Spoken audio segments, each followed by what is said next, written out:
Salam əziz və hörmətli dostlar. Mən düzünü axtarsınız, indi bilmirəm Instagramda nə keçir, nələr olur, nələr olmur. Çünki vurmuşam məsələn Go Live. Gəlmişəm bura, amma indi Instagramda nə keçir onu bilmirəm. Əgər dostlar bunu eləyə bilsələr mənə yardımcı olalar. Görək burada siz nə görürsünüz, mən nə görürəm.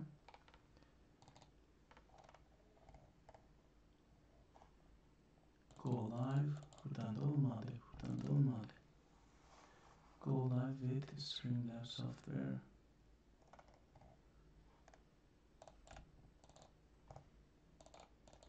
Niye buraya gitmedi?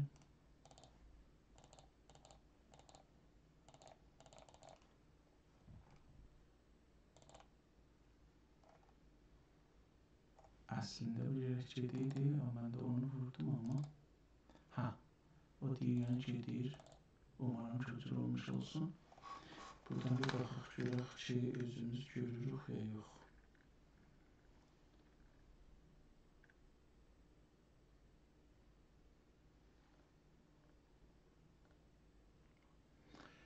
Əziz dostlar, mən xəbərim yoxdur. Əgər dostlar varsınız, mənə bir mesaj göndərsəniz ki, məni görürsünüz ya yox. İstəyirəm ki, bu sistemi öyrəşirəm. Chat. Aynı halda siz chat da eləyə bilərmişsiniz mənə. Welcome to live chat. Remember to guard your privacy and build your phone. Okay, the Open Web Browser yox, Terminat yox. Mən görüm buradan görə bilirəm live.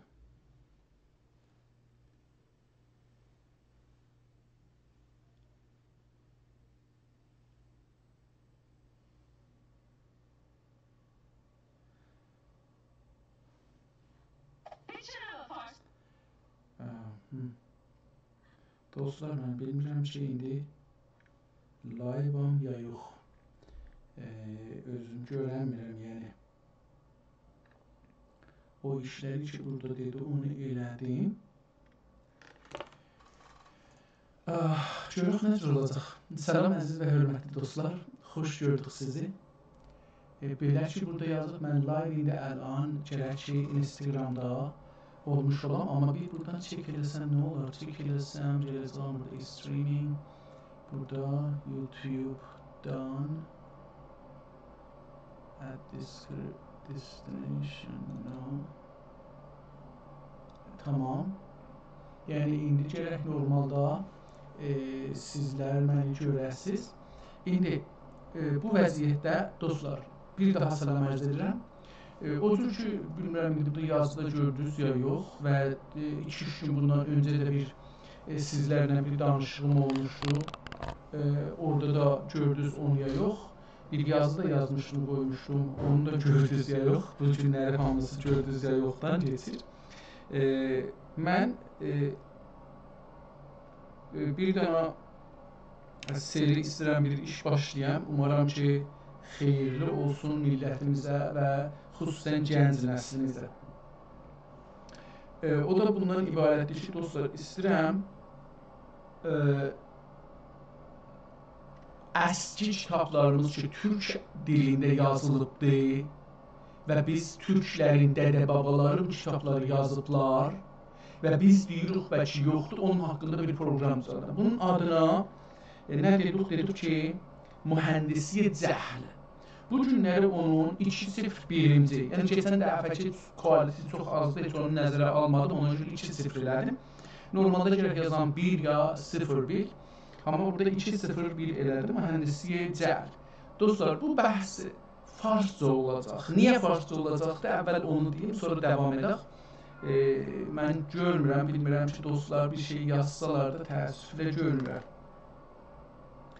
Umarım ki, ən sonunda bunu icazə verir ki, nə deyərlər, mən heç olmasa save eləyə biləm ki, qalsın. İndi mühəndisi cəhlə niyə farz olacaqdır? Çünki istiruq türk kitabları haqqında tarixdə danışaq və istiruq bunu türklərdən əlavə farslar, ərəblər, bəluslar, türklər, o birisi millətlər də ki, türkü bilmirlər, onlar da bunu eşitsinlər və bilsinlər ki, türkün yazı tarixi belə çox qənidir. Okey. İcazə də mən farsla başlayacağım. Bismillahirrahmanirrahim. سلام دوستان عزیز، من انصاف اگه هدایت هستم. از امروز به بعد سری برنامه‌هایی رو به زبان فارسی برای تمامی ملل در ایران که به زبان فارسی حداقل آشنایی رو دارن اجرا خواهم کرد. اسم این برنامه مهندسی جهل خواهد بود. حالا چرا مهندسی جهل؟ در طول برنامه متوجه خواهی شد که چرا در 100 سال گذشته ذهن ما را طوری مهندسی و برنامه‌ریزی کردن که به جهل منتهی بشیم، جاهل بشیم. برای نمونه دائما به ما میگن که فردوسی کتابی رو در 1000 سال گذشته نوشته، نمیدونم ما ادبیات داریم، ما زبان فارسی زبان فلان، از این حرفا حرف میزنن و ترک‌ها یا هیچی برای ارائه ندارن، هیچ زبان مکتوب ندارن، کتاب ندارن، یه چنین ادعاهای پوچ و تخالی رو مطرح کردن. من تحصیل کرده دانشگاهی، من نویسنده، من روزنامه‌نگار، من فعال سیاسی، من فعال حقوق بشر، من فعال زبانی، من فعال ترک، این رو چون نخوندم رو دانشگاه، چون این کتاب‌ها در بازار نبود، نه خریدیم، نه خوندیم، ما هر کتابی که خوندیم، خریدیم، به ما آموزش دادن، همه به زبان فارسی بوده و در این کتاب‌های فارسی عمدن کتاب‌های عربی، کتاب‌های بلوچی، کتاب‌هایی که به زبان‌های ترکی با لهجه‌های مختلف ترکی نوشته میشه رو سانسور کردن، از بین بردن تا یک نوع جهلی در ما ایجاد بکنن که آقا زبان ترکی کتاب نداشته، که اصلا زبان نبوده که کتاب داشته باشه. خب در حالی که چنین چیزی واقعیت نداره.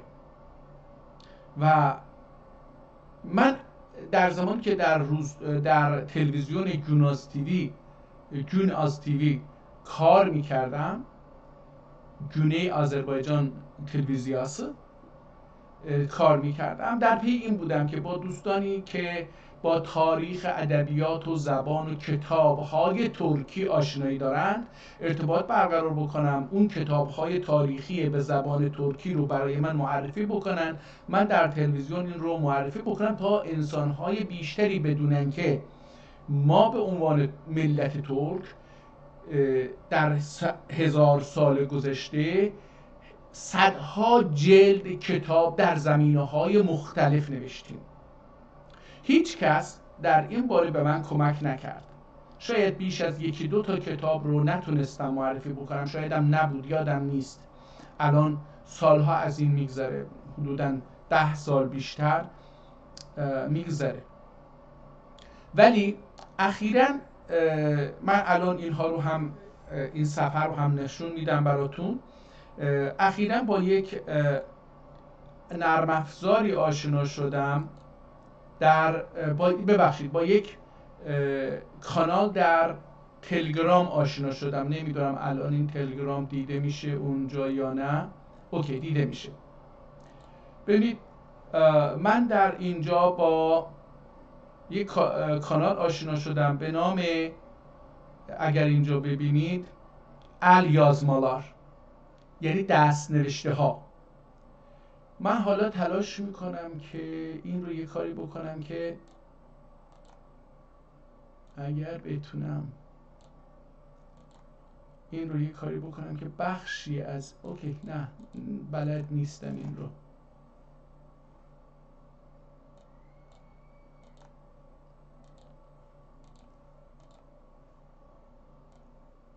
من میخواستم این رو یه کاریش بکنم که اینجور این قسمت دیده نشه، فقط اون قسمت دیده بشه که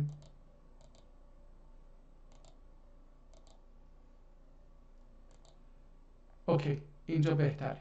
این شکلی یه مقدار از اون شلوغی مطلب کاسته میشه. خب ولی در این صفحه که حالا اینجا در سمت راست اگه ببینید که من دارم با این علامت انگشت و دست نشون میدم، نوشته ترک با حروف الفبای قدیمی کلمه ترک رو نوشته. در اینجا با حروف عربی الیازمالار یا دست نوشته یعنی کتاب‌های خطی. اینجا مانوسکریپت یعنی به انگلیسی نوشته کتاب‌هایی که خطی هستند، دست نوشته هستند رو مانوسکریپت میگن. نسخ خطی ترکی این عربی هست آذرباش کتابخانası، کتابخانه آذرباش. اینجا در حقیقت الان شما با یک کتابخانه آنلاین روبرو هستید که فردی که اسم خودش رو احتمالاً اسم مستعار هست گذاشته آذرباش. این کتاب آذرباش اینجا به معنی کله‌ای که آذره، آتشه.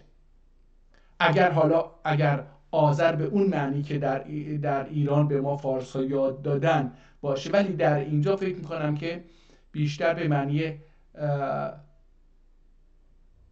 بزرگ هست. حالا من خیلی این معنیشو اینجا الان تاکید نمی‌کنم. مخطوطات ترکی، این نسخ خطی ترکی گرچه عربی هست اما فارسیه، یعنی در زبان فارسی این فرمت به کار میره. در اینجا که میبینید مخطوطات ترکی، این اون اصطلاح رایج در زبان عربیه. این اصطلاح رایج در زبان عربی شاید نباشه، مطمئن نیستم، ولی اینی که اینجا مخطوطات ترکی یا مخطوطات ترکی، نوشته های ترکی، خطوط ترکی، یا مخطوط یعنی نوشته دیگه، خطی نوشته های ترکی. الیازمالار اینجا با حروف لاتین نوشته الیازمالار یعنی دست نوشته ها. حالا در اینجا هزاران کتاب ترکی رو در 1000 سال گذشته ردیف کرده. این آدم خیلی زحمت کشیده. مثلا الان این کتابی که ما در اینجا میبینیم، از اینجا میتونیم دانلود بکنیم، در علم موسیقی افلاک مقدرات، در 3 تا علم، حالا احتمالاً باشه 334 صفحه است. خب حالا ببینم عکس این رو داره یا نه که بتونیم با هم بیشتر صحبت بکنیم. بذارید من این رو همین امروز از اینجا شروع بکنم. حالا در زبان فارسی دوستان کتاب هایی که وجود داره یعنی با الفبای عربی نوشته شده اما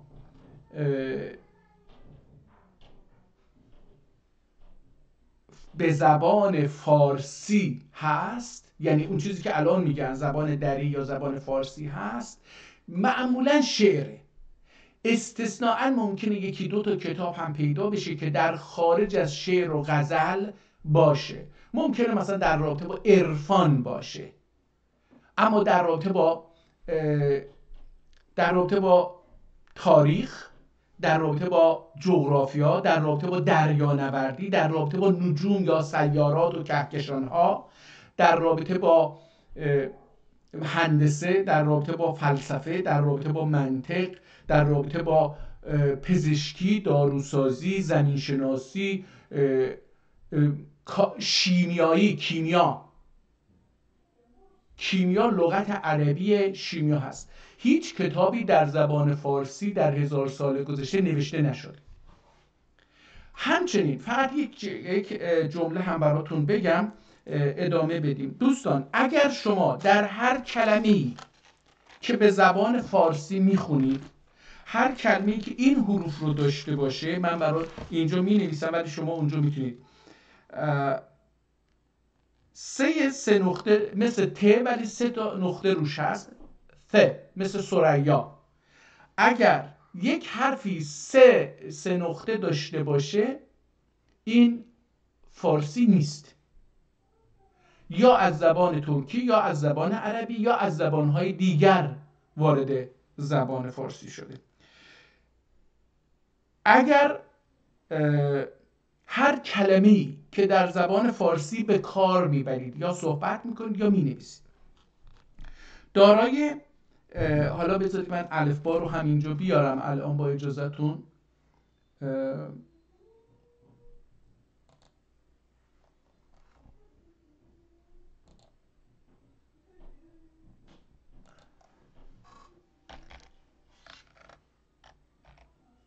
که اونجا به خیلی راحت بتونم حالا من نوشتم الفبای فارسی به اینجا ببینید هر کلمه‌ای که این سه رو داشته باشه، بذارید ببینم میتونم این رو یه جوری بکنم که بزرگتر دیده بشه.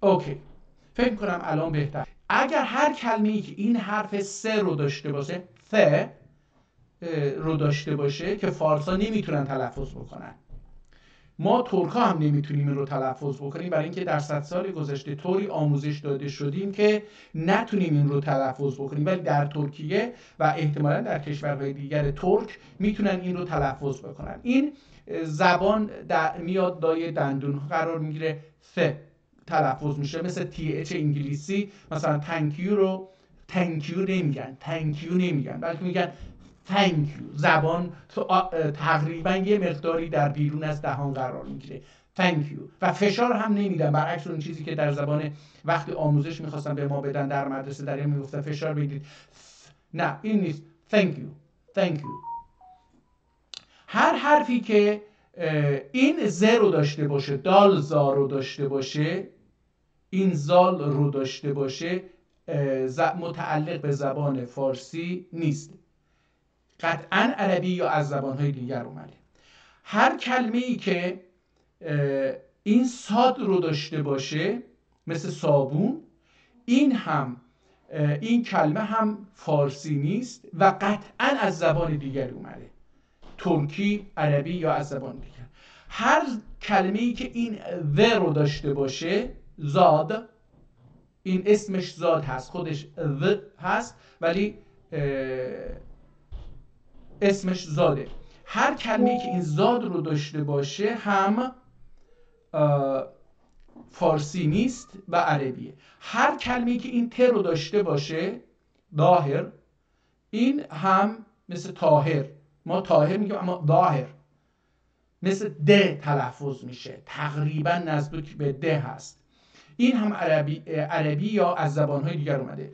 دوستان اگه دقت بکنید، همین دوستان پانفارس اگر دقت بکنید، در کتاب‌های قدیمی، در روزنامه‌ها و مجلات قدیمی تهران رو با این تا می نوشتن. برای چی؟ برای اینکه تهران کلمه‌ای هست و بود که ترک‌ها برای یه جایی اسم گذاری کرده بودن و چون در اون زمان ترک‌ها تصمیم گرفته بودن هر کلمه‌ای که در زبان فارسی گفته بشه و متعلق به این زبان نباشه از زبان دیگه بیاد، اون رو یه جوری بنویسن که قاطی زبان فارسی نشه و اون رو با الفبایی که زبان فارسی نمیتونه بگه می نوشتن. مثل تهران که با ت دسته‌دار تا می نوشتن تا این یعنی متعلق به زبان فارسی نیست. الان در حدود فکر کنم که از اواخر دوره ت دو نقطه بنویسن. این ذا هم ظاهر، ببینید بین این ت و این ت چه فرقی هست زبان فارسی؟ هیچی. بین این ز و این ز هیچ فرقی در زبان فارسی نیست. بین این ز و این ز هیچ فرقی نیست. بین این ز و این ز هیچ فرقی نیست. زبان فارسی نمیتونه این رو بگه. این رو زبان فارسی نداره. این عین عربی هست یا از زبان دیگر هست. غین رو نمیتونه بگه، قاف رو نمیتونه بگه، گاف رو نمیتونه بگه. ببینید این رو تقریبا مثل که داره میگه. خب این ه رو نمیتونه بگه. حالا من تقریبا تلاش کردم که اون چیزایی رو که نمیتونه بگه رو برای همینطور اون چیزی که به نام گچپژ ج چه گفته میشه، این هم از زبان ترکی رفته، برای اینکه در اون مقطعی که خط نویسان میخواستن از زبان عربی استفاده بکنن برای نوشتن کتاب‌های ترکی، اون متخصصان خط دیدن که این حروف چهارگانه که در زبان ترکی هستش در زبان عربی نیست. اومدن ج، پ، چ و ژ رو علاوه کردن. حالا میگی چرا؟ برای اینکه در اون مقطع تاریخی فارس ها دولت نداشتن که بیان بر اساس زبان مثلا گچپژ رو علاوه بکنن. این متخصصان و دولت ترک بود که کتاب‌های ترکی رو تشویق، یعنی زبان ترکی رو در حقیقت داشت می نوشت.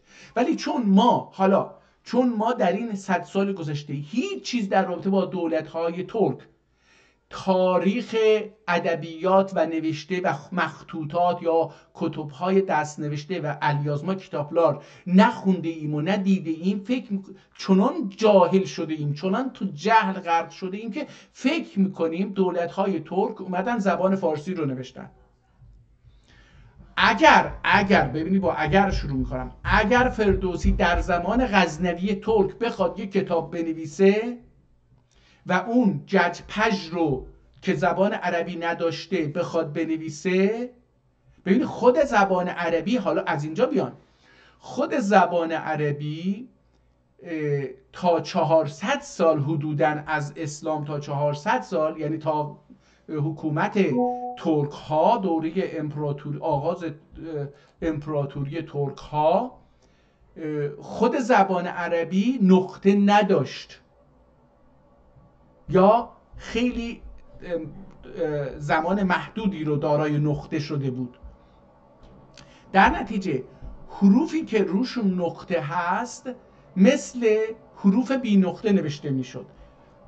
مثلا شین، حرف ش مثل حرف س نوشته میشد، سین نوشته میشد. ز مثل دال نوشته میشد. رز مثل ر نوشته میشد. خب اگر در اون مقطع فردوسی میخواست کتاب بنویسه، باید ژ رو هم واژگون، مثلا اگه باشه در شعرش این کلمه، باید مثل وارگون مینوشت، برای اینکه هنوز اون نقطه پیدا نشده بود.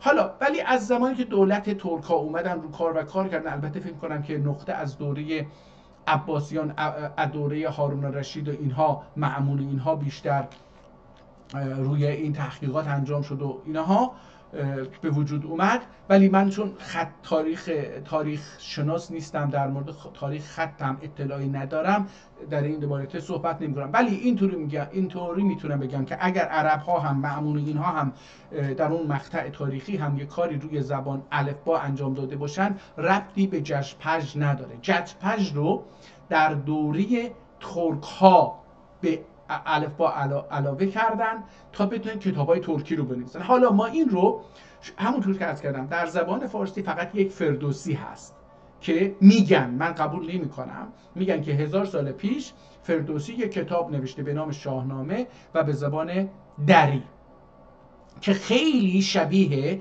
زبان امروزی فارسیه. همین اینکه انگار در تهران نوشته شده به لهجه تهرانی، در حالی که در خراسان نوشته شده به لهجه خراسانی باید نوشته می شده، به زبان استاندارد دوره پهلوی اول و دوم هست. یعنی دقت بکنید، هنوز زبان الان که من دارم در 1403 به شمسی، در 2025 میلادی با شما صحبت میکنم و امروز 3 مارچ هستش، زبان فارسی هنوز استاندارد نشده، هنوز نتونستن قواعد املایی و دستوری اون رو تکمیل بکنن. هنوز یک رسم الخط واحدی که همه نویسندگان، محققان، شاعران، ادبیاتچی ها بتونن ازش استفاده کنن وجود نداره. برای چی؟ برای اینکه این زبان جدیده. حالا فردوسی که 1000 سال پیش حرف زده چرا به استاندارد صحبت کرده؟ چرا به زبان محلی خودش این شعر رو نگفته؟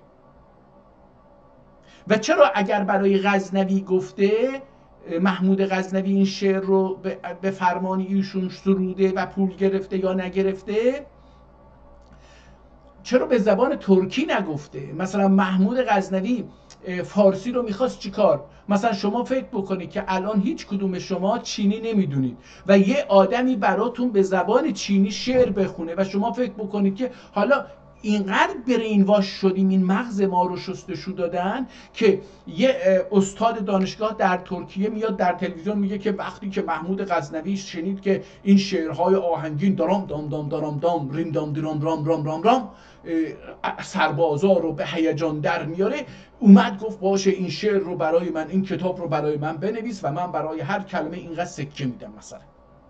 در حالی که اگر زبان چینی، عالی‌ترین موسیقی و شعر چینی رو، موسیقیشو نه، یعنی کلمات موسیقی دار، موسیقیایی رو به زبان چینی یا ژاپنی یا فیلیپینی یا هر زبان گواتمالایی، نمیدونم به زبان دیگری برای شما بخونن، مثل اینکه برای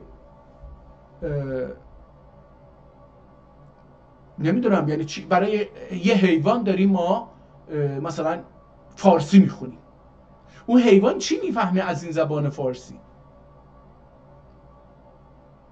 خب در نتیجه این کتاب در اون مقطع نباید نوشته شده باشه، برای اینکه اولا زبان استاندارد بعد از دوره پهلوی اول هست که من فکر کنم حدود از 1312 به بعد نوشته شده، برای اینکه تا اون مرحله این کمیته زبان فارسی که حالا اسمش دقیقا یادم نیست چی بود، در ارتش تشکیل شد، یک تشکیلاتی در ارتش تشکیل شد که از بیسوادان ارتش که در بالا بودن اومدن نشستن برای اینکه این ارتش پهلوی رو از زبان ترکی و عربی خالی بکنن، یک کمیته تشکیل دادن به دستور رضا شاه. حالا اون به تدریج چیز شد، گسترده شد و این فراماسون هایی که در دولت بودند، در تمامی زوایای دولت این فراماسون حضور داشتن، اینها که از اروپا هم اومدن و یواش یواش این فارسی استاندارد رو نوشتن که تو مدرسه درس بدن و بعد از اون که درس خوندن زبان فارسی هم اجباری شد، یواش یواش دیگه شروع کردن قواعد این رو بنویسن. هنوز تکمیل نشده در این 100 سال. خب از این بگذاریم، از این مقدمه بگذاریم. حالا این صفحه، این کانال تلگرام اومده و هزاران کتاب ترکی رو که در طول این 1000 سال گذشته، نه در 100 سال گذشته ها، نه در 100 سال گذشته، مثلا تو این 1000 سال گذشته قبل از این، یعنی از دوره قاجار به بعد، به قبل به طرف دوره اسلام، خلافه اسلامی نوشته شده، اونها رو یواش یواش پیدا کرده، جمع کرده اینجا. هزاران کتاب هست. حالا یکی از اینها رو همین امروز گذاشته، من الان که این فکر کنم آخرین پستشه دیگه، تاریخ هم گذاشته. چی اینجا تاریخ داره؟ 118 نفر این رو دیده. این پست رو امروز ساعت 5:35 امروز هم این اومده. حالا این وقت احتمالاً به وقت تبریز باید باشه، به وقت تورنتو نیست، برای اینکه الان ساعت 12:22 در تورنتو هست.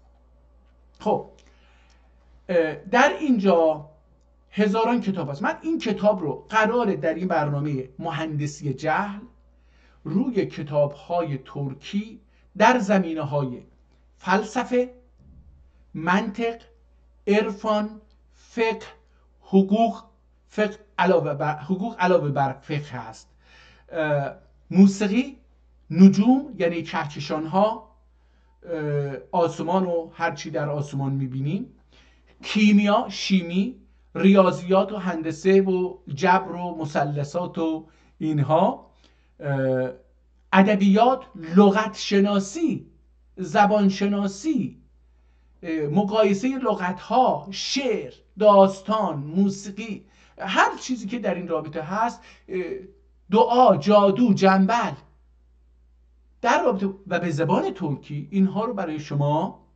قرآن، تفسیر قرآن به زبان ترکی، نهج البلاغه، سجادیه و کتاب هایی که از این قبیل و تفسیر اونها، یا مولوی، شرح مثنوی مولوی به زبان ترکی. برعکس زبان فارسی که شما نمیتونید در ریاضیات، فلسفه، فقه، کلام، نجوم، هندسه و نمیتونید یک کتاب به فارسی در 200 سال گذشته پیدا بکنید. این ضعف زبان فارسی بوده دیگه، فقط میتونسته شعر بگه. شعر چی هست؟ شعر عبارت است از در کنار هم قرار دادن تعداد کلمه بی‌معنا در یک جمله که بتونه یک معنای شعری، یک معنا بده که انسان ها ندونن چی هست. 1000 سال شما فردوسی خوندید و اگر بوده، حافظ خوندید و سعدی خوندید و دیگر شعرا، مفهومش تو این جامعه چی هست؟ برایندش، بروندادش چی هست؟ نتیجهش چیه؟ تو جامعه چی دارید؟ اگر یک کتاب ریاضی بوده، الان شما ریاضی بلد هستید. اگر یک کتاب موسیقی بوده، شما کتاب بلد هستید. اگر فلسفه بوده، یه تعدادی فلسفه بلدن. اگر فلان، ولی و نتیجه داشته. یعنی شما این رو حرف میزنید، صحبت میکنید باهاش، یک فکری دارید، یه ایدئالی دارید، براش مبارزه میکنید. ولی الان شعر چه چیزی به شما داده؟ مثلا لب یار و که متوجه هم نمیشیم که بالاخره این یار کی هست. حالا از اینا بگذاریم، بریم سر اصل موضوع. چی شد دوباره اومدیم اینجا؟ اوکی. حالا من این کتاب رو، مثل اینکه وقتی این رو این کلیک میکنم دیگه نمیذاره، این کتاب رو دارم دانلود میکنم. 334 صفحه هست و در رابطه به علم موسیقی، افلاک، ببینیم چی هست. برای اولین بار این کتاب رو باز میکنم ببینم چی هست. حالا هر روز تلاش میکنم که یکی دو تا کتاب رو برای شما معرفی میکنم، ببینیم که این چی هست، به چه زبانی هست. ممکنه به زبان فارسی باشه، نمیدونم، ولی بذارید باز بکنیم ببینیم که چی هست. اینترنت من ضعیفه متاسفانه و این هم کتاب. متاسفانه در اینجا عکسی از این کتاب گذاشته. ببین این جلد کتاب هست، نگاه کنید، یک جلد چرمی که با این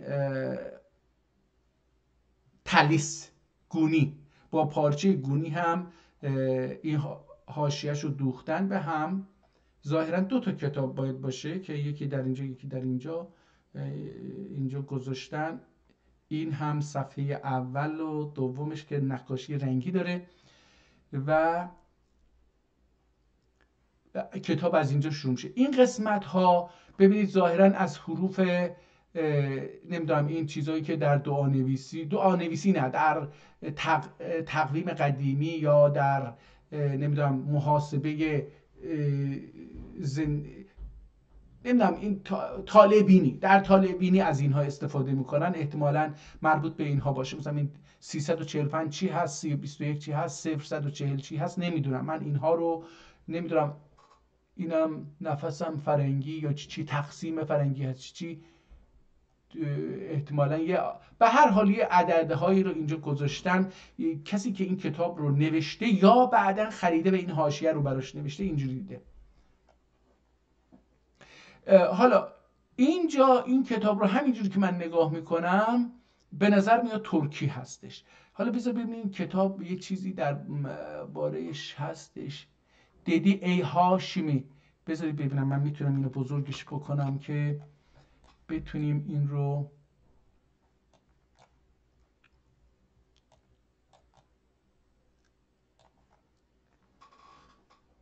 دیدال رو Türkçe دیدال ur Türkçe حالا اینجا ببینید، حالا این اعتراف بکنم که من در خواندن دستخط ها بسیار بسیار ناشی هستم، نمیتونم بخونم. این یه ایراد که دیروز در اون ویدیو قبلی خیلی توضیح دادم که من دست نوشته ها و اون چیز خوشنویسی گفته میشه سر در نمیارم، نمیتونم بخونم. یکی این. در اینجا هر کتابی که اونجوری باشه نمیتونم براتون خواهم گفت که مشکلم چی هست، نمیتونم بخونم. حالا مثلا من از دست موسیقی هم که سگاه میگن اونها رو هم نمیفهمم، نمیدونم اون خواننده چی میگه، یعنی مفهومشو نمیفهمم، من در اینجا گوشم نمیکنم. من حالا شجریان باشه هر چی باشه برام اصلا اهمیت و ارزشی نداره از نظر موسیقی، برای اینکه نمیدونم بفهمم که اون چی داره میگه. خب این ایراد رو حالا گفتم. dedi ey Haşimi، بذارید ببینم، افتاده yol oldu که dara anı zikr tökti eşittim kuşe caniyle dedi. حالا بذارید ببینم میتونم یه جای دیگر رو بخونم اینجا که یعنی داخل جلد هست، این هم نقاشی شده هم اینها نوشته شده. دیدیک ببینید اینجا خونده نمیشه، نمیدونم این کلمه رو شما میبینید یا نه. بذارید بازم بزرگتر بکنم اگر بشه.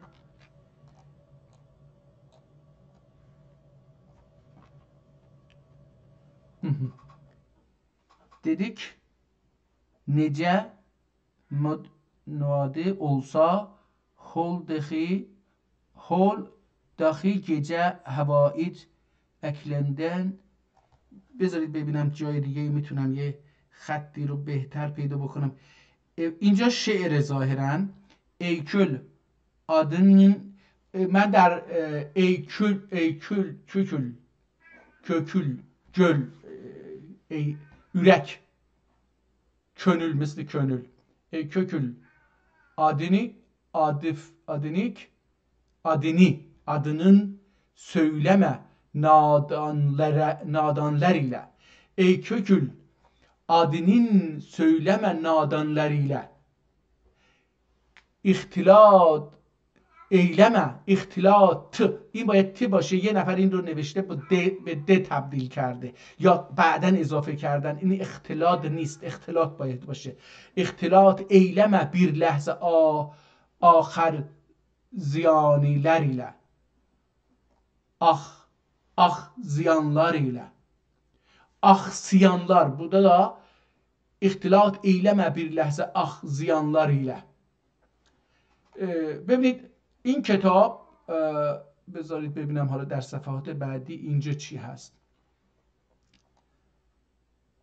Hakkı olan manz دریا، باز هم bu da gene de şiirdi. این باز هم شعر هست، حاشیه نویسی خیلی زیادی داره. من این خط رو نمیتونم بخونم، باید کسی که بتونه این خط رو بخونه هم لهجه رو بدونه، هم این که دارم میگردم بتونم یک صفحه پیدا بکنم که بتونم بخونم. میداد مرادت. اوکی، از این کتاب بریم بیرون دوستان. من این کتاب رو نمیتونم بخونم، باعث بذارید یه خیلی برم به طرف اول این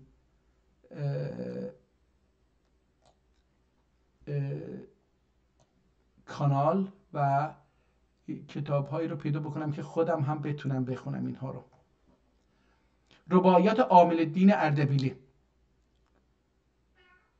حالا در اینجا یه چیزایی نوشته، بذارید ببینم چی نوشته. عامل الدین اردبیلی شاعر، عارف و خطاط سده 13 قمری است و رباعیاتش مشتمل بر 500 رباعی و کل مضامینان دینی، عرفانی و اخلاقی است. رباعیات عامل الدین اردبیلی در آبان ماه 1403 با مقدمه تصحیح احد پیشگر در یعنی سال گذشته دوستان یا همین امسال نمیدونم قطع رقعی و در 112 صفحه توسط فلان انتشارات مهر نوشت به چاپ رسیده است. شایان ذکر است که تنها نسخه خطی منحصر به فرد کلیات عامل دین اردبیلی با خط خودشان در شفاخانه مجلس شورای اسلامی با شماره فلان نگهداری می شود و شامل 888 صفحه با خط نستعلیق در سال 1328 قمری کتابش. خب این کتاب جدیده، اینو بذاریم بره.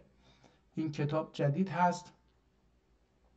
یک کتاب نوشته شده دوستان در سال 1137 قمری، یعنی حدود الان 1445 حدود 300 سال قبل یک کتاب نوشته شده به نام لغتنامه. 118 صفحه داشته. بذارید ببینم عکسش هست. من ترجیح میدم عکس، کتاب‌هایی که عکس داره رو بتونیم ببینیم، چون دیدم اونها میتونم تشخیص بدم که میتونم بخونم یا نه.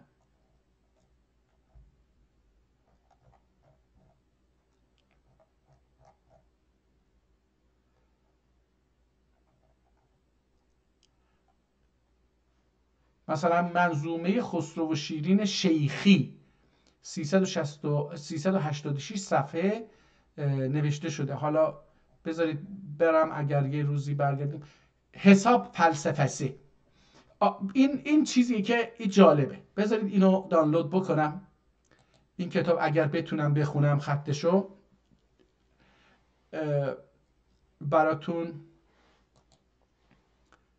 نشون میدم که چی به چی هست. ادبیات کتابخانه است. این کتاب رو میتونم بخونم.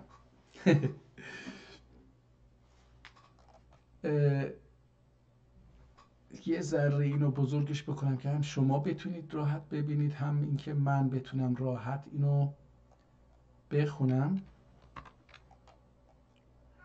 بسم الله الرحمن الرحیم. حالا دیروز در جلسه قبل گفتم، حالا از اینجا وقتی در هر کتابی بسم الله الرحمن الرحیم یا چیزها رو میبینیم، میفهمیم که این آدم دینش چی هست.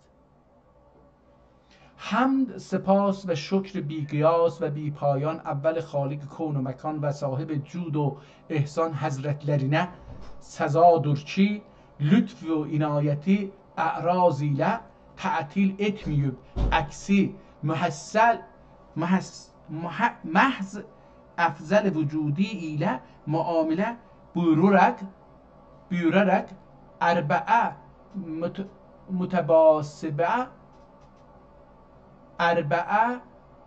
متباسنه. اینو نمیفهمم چی میگه. اربعه باید در اینجا بگی که اون چیه، چهارگانه، آب و آتش و اینها، آب و آتش و باد و خاک، به اون داره اشاره میکنه. ولی اربعه 4 کلمه، 4 متباسیه عناصر انسابینه بی جوهر عقل و دانش ایله مزین و محلی و تحمیل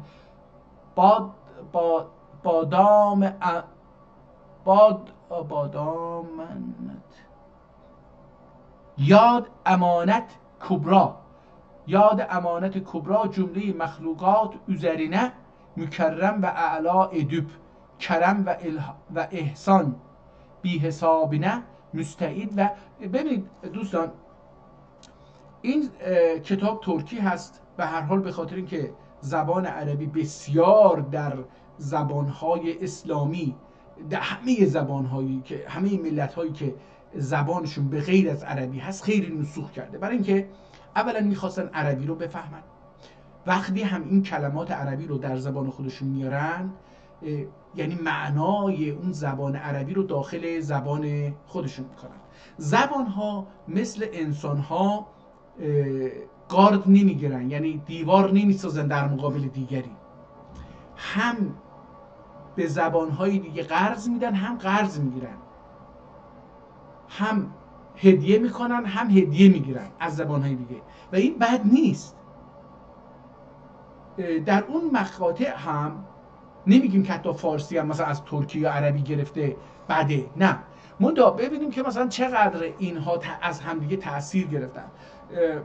در هم این که زبان عربی رو آدم میفهمیده، هم این که میخواسته اون کلمات رو استفاده بکنه برای اینکه زبان علم بوده، زبان فلسفه بوده، زبان فقه بوده، زبان حقوق بوده، زبان تکنولوژی بوده، زبان هنر بوده، زبان ریاضی و هندسه بوده. برای این که اظهار فضل بکنن می اومدن از اون کلمات داخل کلمات ترکی استفاده میکردن. اولین در اینجا میبینید که اما جمله بندی ترکیه، اینو میبینید.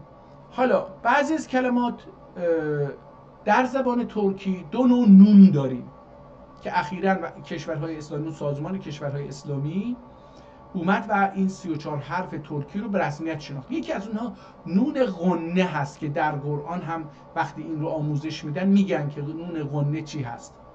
حالا نون غنه تو دماغ، تو بینی تلفظ میشه. مثلا اینجا میگه دونن، یکی از نوعها اینجا میاد و خفه میشه در اصل. اون با که نوشته میشد قبلا. حالا اینجا هم اینو میبینیم که داره میاد و ازش استفاده میکنه. جمله مخلوقات üzerine mükerrem ve a'la edip کرم و احسان بی حسابینه مستعد و شایان و انواع علوم و اعتناف منطوق و مفهوم. منطوق danışmak nutq'den gelir. از کلمه نطق میاد. منطوق یعنی اون چیزی که به نطق در اومده، نوشته، گفته شده. سخن میتونیم بگیم سخن. و مفهوم قطبن yüzü و مفهوم قطبن yüzü از آن خلق و ایجاد و معارف. حالا از این اولش بگذاریم برسیم به جایی که اینجا داره بیشتر در رابطه با اول کتاب هست، در ارادت خودش رو داره به خداوند و دین و حضرت رسول و اینها داره اعلام میکنه. حالا بذارید ببینیم یه جایی پیدا میکنیم که وارد یکی از بحث‌های علمی بشه. نوشیروان در رابطه با احتمالاً انوشیروان داره صحبت. حالا این قبلش ببینیم تو صفحه قبل چیزی بوده. افترانلندو کی خنده زن عهد نوشیروان و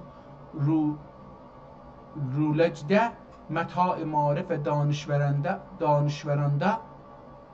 دانشور اندر قطع مراتب ادرک ابتدا خلیفه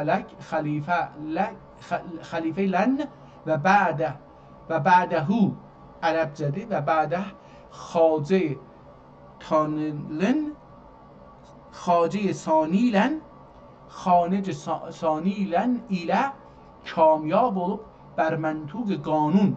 burada منطوق منطبق قانون. بعضا گفته میشه که قانون کلمه جدیدیه.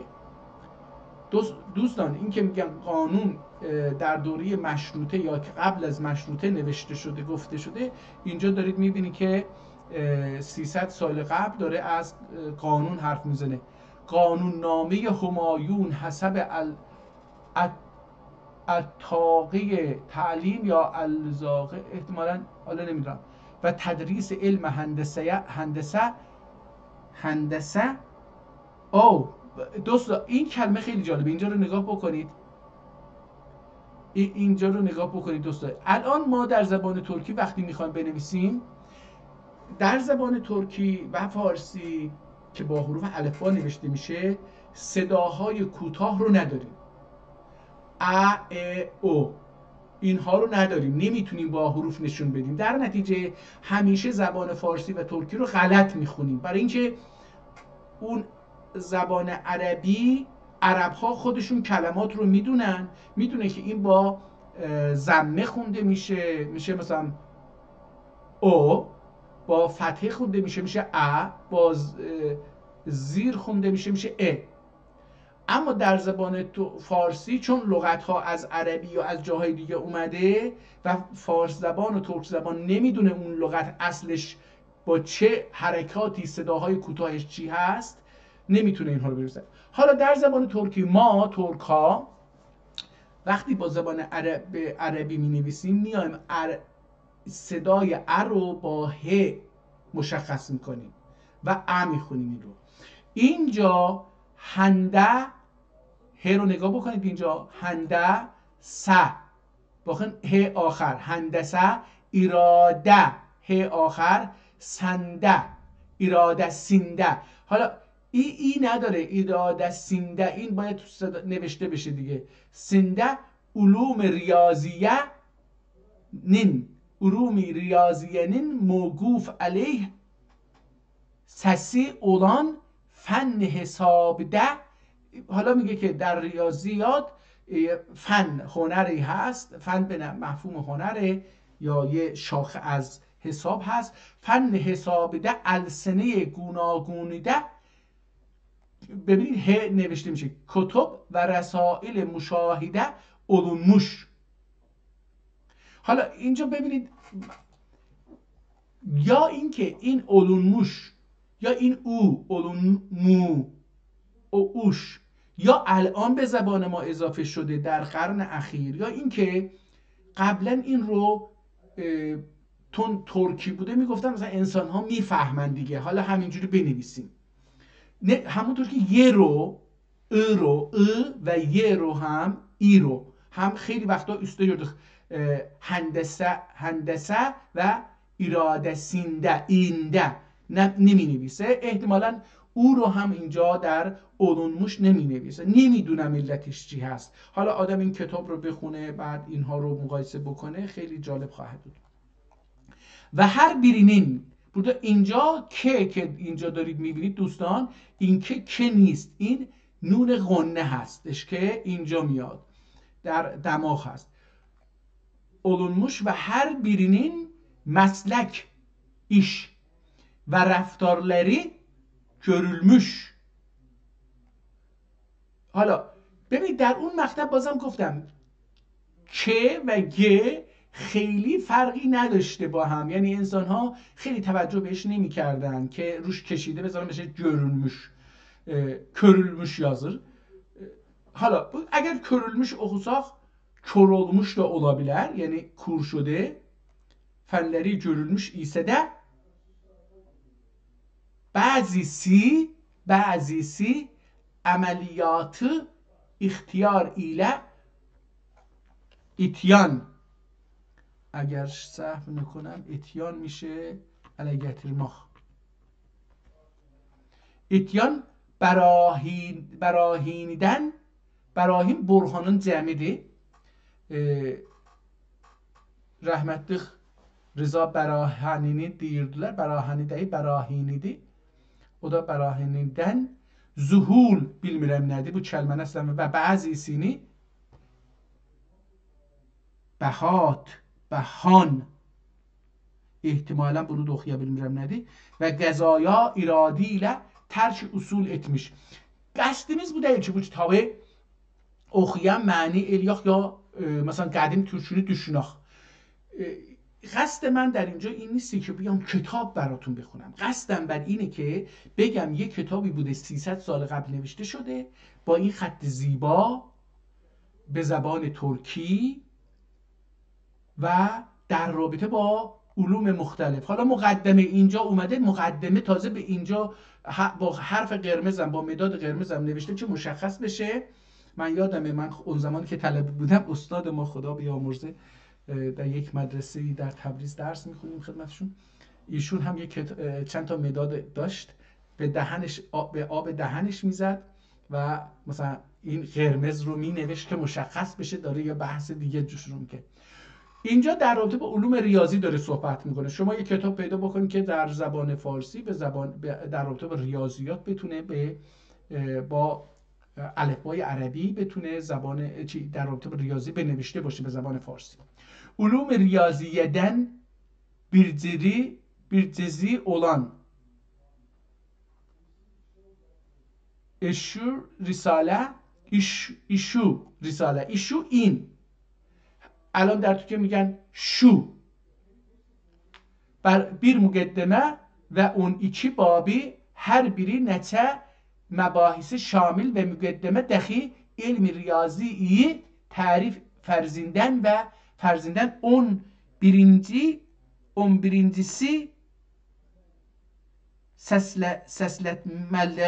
sesletmededir. Dikkat بکنید چقدر میگه که ulum riyaziden bir ceza olan, bir cüz olan yani. Ulum riyaziden bir cüz olan احتمالاً این الف که اینجا هست نمیدونم احتمالاً الف نیست شبو یعنی این گفتن در زبان ترک استانبولی میگن شو یا شیو رو میتونیم بخونیم اینو من نمیدونم حالا چون میگم این چیز نیست برای من شیو رساله bir مقدمه و 12 باب این رساله این کتاب در مورد ریاضی از یک مقدمه و 12 باب یعنی 12 فصل 12 بابی هر بری یعنی هر باب هر فصل نچه مباحث شامل چند مبحث ریاضی میشه و مقدمه داخلی خود مقدمه هم دخی نوشته این داخی الان امروزه داریم تلفظ میکنیم احتمالا در اینجا هم دخی همون ادبیشه نمیدونم شاید ادبی باش چیزی که من دارم صحبت میکنم به ترکی دوستان ادبی نیست کوچه بازاریه من نمیدونم این دخی ادبیشه یا داخی ادبیشه چون که زبان رو ترکی رو نخوندم تو دانشگاه و مدرسه و اینا که بفهمم زبان استاندارد علمی یا ادبی ترکی چی هست این جهلی که من دارم هم نمیدونم کتاب‌های ترکی وجود داشته هم نمیتونم بخونم این جهله و این مهندسی شده و اگه من جاهلم اگر این دولت 100 ساله فارسا وجود نداشت من جاهل نمی شدم من یا خودم میرفتم این کتابخونه ها میرفتم منو کانالیزه نمی کردن ببینید یه رودخانه جاری میشه تو روند عادی خودش در طبیعت میگذره یه عده میان مهندس ها اینو کانالیزه میکنن جلوشو میبندن میبرن یه جای دیگه اصلا نمیذاره از اون روش تاریخی خودش بره ذهن ما هم در روش تاریخی خودش من ترک بودم تو جامعه ترک به وجود اومدم به دنیا اومدم بزرگ شدم حالا اونجا درس میخونم به زبان خودم میرفتم کتابخونه ها کتابهای به زبان خودم رو به دست می آوردم اگه علاقه‌مند بودم به زبان فارسی میرفتم زبان فارسی رو یاد میگرفتم ولی یه مهندسایی اومدن گفتن آقا ما این رودخانه ترکی رو تاریخاً که داشت جریان پیدا میکرد ادبیات و در زبان خودش در رشته‌های مختلف علمی فنی هنری سیاسی دینی حقوقی کتاب خلق کرده بود اینو جلوش میبندیم کانالیزه میکنیم میبریم یه جای دیگه به زبان فارسی این ملت زبان فارسی بگین حالا عمدن من رو چیکار کردن من رو جاهل به وجود آوردن در نتیجه ما یه جامعه جهل زده هدفمند داریم یعنی با هدف اجازه ندادن عرب ها ترک ها بلوچ ها شمالی ها کاسی ها و تالشی ها و کرد ها برن حالا ممکنه ملل دیگری هم باشه به غیر از ارمنی و یهودی که تو کتاباشون تو مدرسه در ایران میتونن کتابای خودشونو بخونن زبان خودشون بخونن با ادبیات و زبان استاندارد علمی و ادبی خودشون آشنا بشن ولی ما مللی که رقیب فارسا بودیم و هستیم این حق رو نداشتیم این حق رو از ما دریغ کردن و ما نتونستیم در زبان خودمون در زبان فارسی هم با جهل زندگی کردیم یعنی این زبان رو برای چی به ما یاد دادن برای چی به ما لیسانس و فوق لیسانس و دکترا دادن برای اینکه ما از زبان خودمون بریده بشیم درآمد ما از زبان خودمون نباشه درآمد ما زندگی ما وابسته به زبان فارسی باشه که ما در جهل مرکبی که مهندسی کردن زندگی بکنیم و فکر بکنیم که خیلی باسوادیم، خیلی متخصصیم، خیلی مشخصیم، خیلی این چیزیه که متاسفانه درش داریم زندگی میکنیم. مقدمه دخیل، حتی دخیل میشه حتی علم ریاضی ای ببینید اینجا اگر من اینو چیز بکنم، علم ریاضی یعنی علم ریاضی رو تعریف معرضیندن، یعنی اول اونو تعریف میکنه علم ریاضی رو، اون bir بحثی شاملدür. یعنی میگه خود مقدمه بعد از تعریف دارای 11 بحث هستش. حالا اگر مبحث اول، مبحث ثانی علم ریاضیاتın، علم ریاضinin موضوعی mutlaka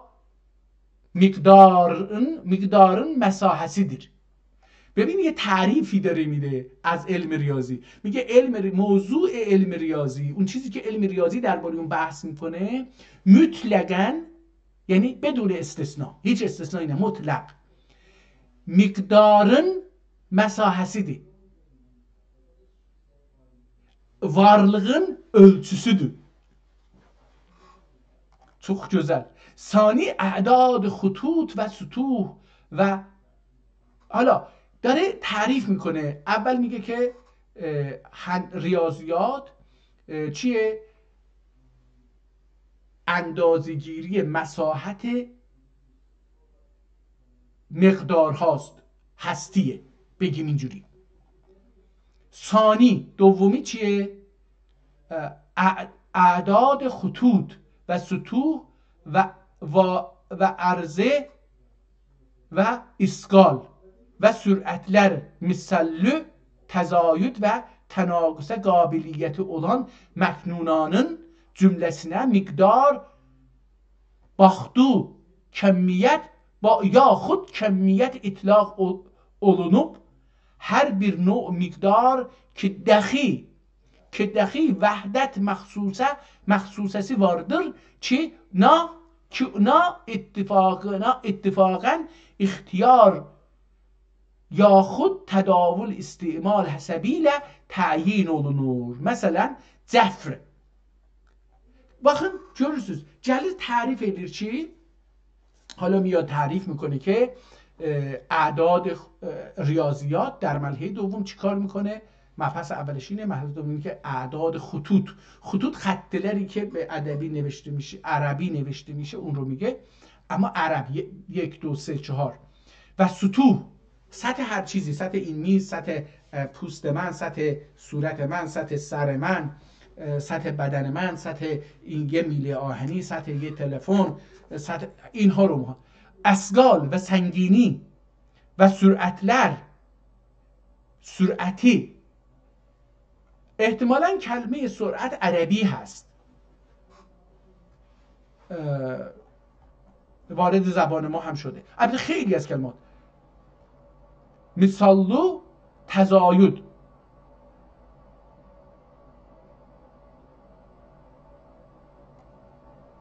üç zil'i شاید بتونیم بگیم، نمیدونم، 3 ضلعی مثلا، نمیدونم، مسلو 3 ضلعی تزاید و تناقصه. مسلو معنی اینو نمیدونم چی هست، شایدم درست نمیخونم. تزاید یعنی در حال زیاد شدن و تناقص در حال کم شدن، قابلیت اولان. حالا ببینید کتاب به زبان برای ریاضی هست در اینجا، تاسع، عاشر، هادی. حالا وقتی یک چیزم میخواد شماره گذاری بکنه، به عربی شماره گذاری میکنه و به اصول مطلقه، باب اول تعدادن اصول مطلقه که داره تعریف میکنه. پس دوستان ببینید 300 سال پیش یک کتاب نوشته شده. واو، اینجا هم یه جدول داره، خیلی جالبه. ما ببینید چقدر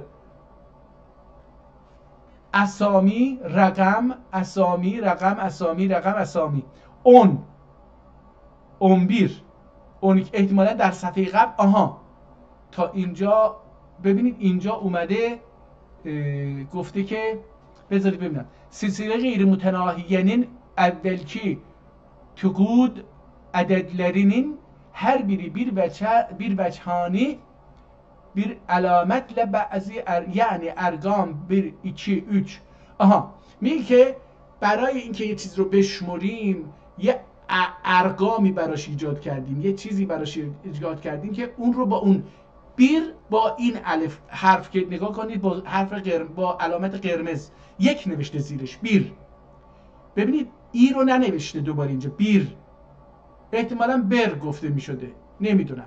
2 2 نوشته زیرش 3 نوشته شده 3 رو زیرش نوشته 4 باز دوباره اینجا او رو ننوشته 4 demi buna göre yazmıştı çok xıç görübdü.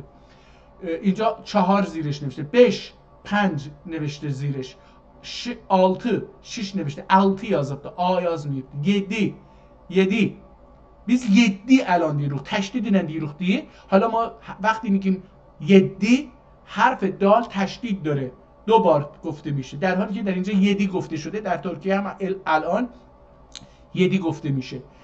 8 اینجا بازم 8 گفته شده یعنی بدون تشدید که تشدید نداره ولی ما الان در زبان ترکیه الان که در کوچه و بازار رایج ادبی نیست 8 میگیم یعنی با تشدید. 9 اینجا دقت بکنید با ت دسته‌دار نوشته 9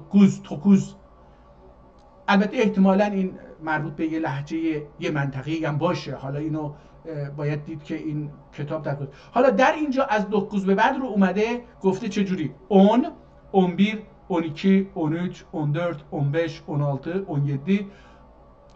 18 19 19 20 21 22 23 24 25 حالا دقت بکنید دوستان مثلا 3 رو اینجا دقت بکنید 3 یه جوری نوشته چه انگار لوچه این رو باید کتاب رو یواش یواش آدم بخونه با نوع املای این آدم آشنا بشه با تاریخی که در اون مقطع کلمات گفته میشد یا نوشته میشد آشنا بشه با زبان اون منطقه‌ای که کتاب در اونجا نوشته شده آشنا بشه از طریق این کتاب آشنا میشه. ما جهلی که داریم در ایران یه کاری کردن که کتاب‌ها انگار همه کتاب‌ها در تهران نوشته میشه و توسط یک آدم نوشته میشه. از نظر فکری عین هم در نظر کتاب رو چرا باید بخونن وقتی که عین هم نوشته میشن لهجه‌ها و شهرها در کتاب دیده نمیشه خود انسان نویسنده در کتاب دیده نمیشه فکرش دیده نمیشه خب چرا این کتاب‌ها رو بخونیم که عین همشون برای همین تیراژ کتاب میاد پایین. ولی شما در گذشته هر کسی مثلا یکی که در خود کتاب مینوشت با یکی که در مرند و مراغه و تبریز و ارومیه و اردبیل و زنجان و قزوین و همدان و تهران و قشقایستان و ترکمن صحرا و خراسان و جنوب ایران کتاب مینوشت همه میفهمیدن این آدم این کتاب فقط کتاب برای علمی نیست این کتاب در رابطه با فکر اون شخص احساسات نویسنده اون سطح دانش و لغت و ادبیات ترک‌های اون منطقه‌ای که این کتاب درش نوشته شده در اون تاریخ هم براتون پیام داره. ولی ما الان کتابایی رو که میخونیم در ایران انگار همشون از یک نویسنده از قلم یک نویسنده با یک نوع انشا با یک نوع تاریخ با یک یعنی خیلی به حالا ما میگیم ایگیرمی اصلش اینه که ما میگیم ایگیرمی حالا گ در عربی در قدیم نوشته میشد الان در ترکی اینو یومشاق ج میگن یعنی خونده ایرمی ما هم الان تو کوچه و بازار زبان کوچه و بازار ترکی میگیم ایگیرمی نمیگیم اما مثلا در اگر اشتباه نکنم در قرداغ و در استان اردبیل شهرهای اردبیل ایگیرمی گفته میشه یعنی اون گ هنوز سر جاشه و نرم نشده همونطور که در قشقایستان و ترکمن صحرا هم هست ایگیرمی. حالا اینجا اون ای نداره، یگیرمی باز میبینی که گ اینجا کشیده دوم رو نداره، در نتیجه که مثل که دیده میشه. این رو باید دید که در اون مقطع تاریخی اصلا این چرا گ رو نمی نوشتن. تلاش میکرده این شاید عربی دیده بشه، نمیدونم، بازم شاید در اون جامعه‌ای که این کتاب نوشته شده گ خیلی به کار نمیرفته، نمیدونم. حالا اینجا عدد رو تا بخونیم: 23, 24, 25, 26, 27, 28, 29, 30, 31, 32, 33, 34, 35, 36. اینجا 4 رو با او نوشته. نگاه کنید در قبلی که نشون دادم 4 نوشته بود، یعنی احتمالا با صدای او، ولی در اینجا 4 نوشته، یعنی او رو نوشته. احتمالاً هم اگر دقت بکنید، حالا من اینجا اجازه بدید این رو یه ذره دیگه بزرگتر بکنم تا نشونتون یه چیزی نشونتون بدم.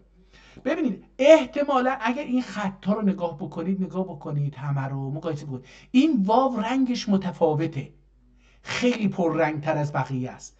نگاه کنید اینجا هم البته عین همونه، نگاه کنید اینجا هم، ولی اینجا متفاوته و احتمالاً خود نویسنده این کارو کرده. ولی اینو میخوام اینجا بهتون بگم، در کتاب هایی که به فارسی امروزه در کتابخانه ها نگهداری میشه و در اونجا کلماتی وجود داره یا جملاتی یا پاراگرافایی وجود داره که میگه ترک و مثلا آذربایجانی ها ترک هستن مثلا، یا قشقایی ها ترک هستن، یا ترکمن صحرایی ها ترکمن هستن. خب این در 100 سال گذشته متخصصانی که دولت استخدام کرده بود و بهشون پولای سنگینی میداد، اینها در اتاقهای دربسته می نشینن و مثلا این کلمه رو خوشش نمیاد، میگه آقا این ترکی، میخوام درش بیارم. این میگه آذربایجانی، نه آذری نیستن ترکن، من میگم آذریه. میاد این کلمه رو یا با مواد شیمیایی یا با چاقوهای جراحی خیلی ریز مخصوص این کتاب این رو از اینجا در میارن، پاکش میکنن و بعد اون کلمه‌ای که خودشون میخواد رو مینویسن. حالا اگر ایشون بخواد مثلا این پاراگراف رو که تا اینجا هست این رو حذف بکنه، اگر بتونه دوباره با همون مواد شیمیایی این رو حذف بکنه میاد حذفش میکنه، اگر نه کل این صفحه رو این طرف اون طرف رو برمیداره. عین همین کاغذ رو دولت چاپ کرده، حاضر کرده، عین همین رنگ، عین همین چیز، یه کاری کردن که عین عمرش هم احتمالاً همین دیده بشه. میان این صفحه رو دوباره بازنویسی میکنن بر اساس ایدئولوژی پانفارسیسم، اون چیزی که خودشون میخوان، دوباره تو این کتاب جا میدن و چاپش میکنن. جالبه که مثال این یه استادی هست تاریخ ایران رو به زبان فارسی هم داره در لس آنجلس، یکی از کانال‌های تلویزیون لس آنجلس، اگر اشتباه نکنم شاهین پر، جناب شاهین پر هست، اهل ارومیه، زاده ارومیه و ترک هستش، اما تعلق خاطری به زبان فارسی داره و فارس‌ها داره. تاریخ اونجا رو داشت میگفت، الان نمیدونم دوام میده یا نه، چون من فکر کنم 80 قسمت از تاریخ ایشون رو گوش کردم، در یوتیوب هم هست، بقیه‌شو دیگه گوش نکردم متاسفانه. حرفای جالبی میزد اون آدم، میگفت که یک روزی رضا شاه یه آدمی رو گذاشته بود که سانسور بکنه کتاب‌ها رو. یه روزی یکی اشعار حافظ رو میبره که چاپ بکنه، مثلا تو مقاله‌ای یا تو یه کتابی لازم هستش که این اشعار حافظ چاپ بشه. در یه جای این شعر حافظ رضا، کلمه رضا که اسم رضا شاه هم بوده، به کار برده. این آدم میاد این رو پاک میکنه و به نویسنده میگه باید این رو تبدیل بکنی مثلا به علی مصطفی، هر اسم دیگه به غیر از رضا. میگه آقا این شعر حافظه. میگه من اینو نمیفهمم، اینجا به رضا، اسم رضا شاه نباید در اینجا بیاد. اینقدر یعنی این آدم ها حالا در مورد این کارو کردن نگاه بکنید که ببینید حالا اگه دشمنی با ترک و عرب و بلوچ و کرد و لور و بختیاری و گیلک و مازنی و تالش چه بلایی سر ادبیات و تاریخ و اینها در آورده. حالا اینجا هم که 38 گرگ. ما الان میگیم در کوچه و بازار میگیم گرخ، گداخ، جلاخ. این به خصوص در تبریز این خ وجود داره، در حالی که این خ درست نیست از نظر ادبی. یا مثل که باید بیاد گدک، گلک، جتمک، گلمک مصدرش، یا اینکه باید با قاف بیاد.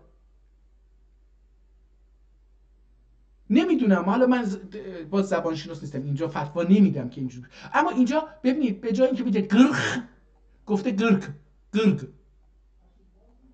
بش و ادامه داره دیگه. حالا این عددها رو داره میشمره، عدد رو یاد میده. گفتیم که فصل اولش در رابطه عدده، این داره در رابطه با عددها صحبت میکنه که حالا میبینیم مثلا اونبیر یا الکرون یا لکرون، اونا احاد یعنی اون یا کرون.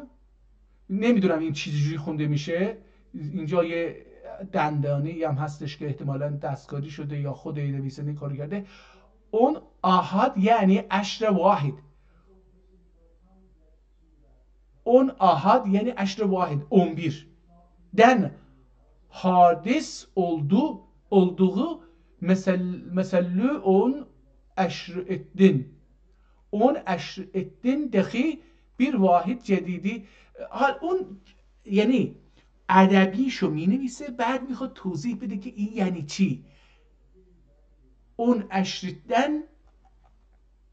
اون اشارتن احتمالاً اشر ettin dahi bir vahid جدید اعتباری لحادث oluna. ما ببینید من اینها رو والد نیستم، فقط میخوام بهتون بگم که یه کتابی در این زمینه هست، داره در مورد اعداد صحبت میکنه. حالا مثلا ما بگیریم اگر این صفحه اینجا مثلا این قرمز ها رو ببینیم چی هست، مثلا میفهمیم که چی میگه.